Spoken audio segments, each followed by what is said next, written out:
antes da criação do sistema de provedoria de fundações com a Resolução 68 de 79, como é que as fundações eram tratadas pelo Ministério Público? Bom, nós temos que voltar no passado e lembrar que o Ministério Público, ele era, nessa época, essencialmente criminal.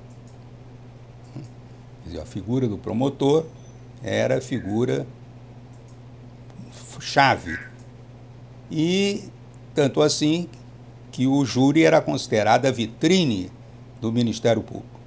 Na parte cível, a atuação era sempre perante um órgão judiciário e pareceres, promoções, mais nesse tom.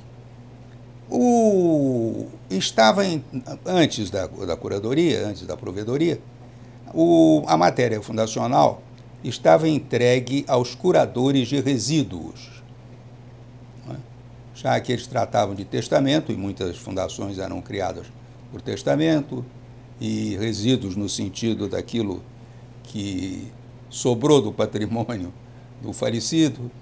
Então, os resíduos, o curador de resíduos é que cuidava das fundações. Mas eles não tinham nenhuma infraestrutura administrativa, não havia possibilidade de nenhuma continuidade no trabalho deles, de modo que eles recebiam um processo para verificar uma prestação de contas, davam uma promoção, faziam uma exigência, etc.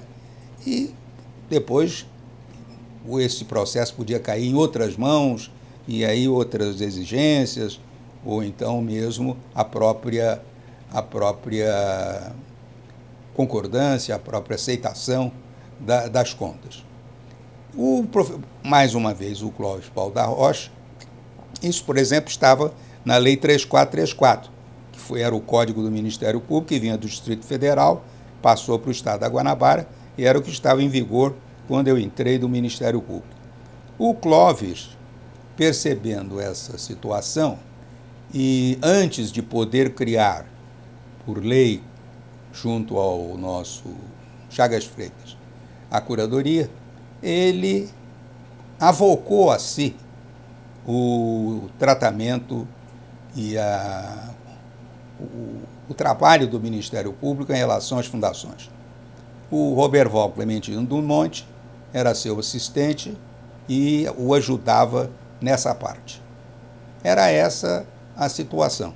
De tal sorte que, quando foi criada a curadoria, pela Lei 2144, que é de 72, aqui que fosse preenchido o cargo de curador de fundações. O primeiro curador foi o Dr. Carlos Maximiliano Neto, mas que não gostava da matéria, preferiu ser removido para a curadoria de órfãos e sucessões. E, nesse momento, entrou o Hermano Odilon dos Anjos, e eu, ainda como promotor público, e ainda nessa situação, comecei a atuar na curadoria. Então, esse era o quadro. De tal sorte que, quando eu recebi o acervo de processos, etc., começou um trabalho insano para a regularização daquelas fundações. Algumas já não existiam, mas tinham patrimônio, outras já não tinham mais nada, e outras não prestavam contas há muito tempo. Hein? Não, eu digo, umas tinham patrimônio e não existiam mais. Não existiam mais. Outras existiam não tinha e não um tinham órgão patrimônio. Funcionando.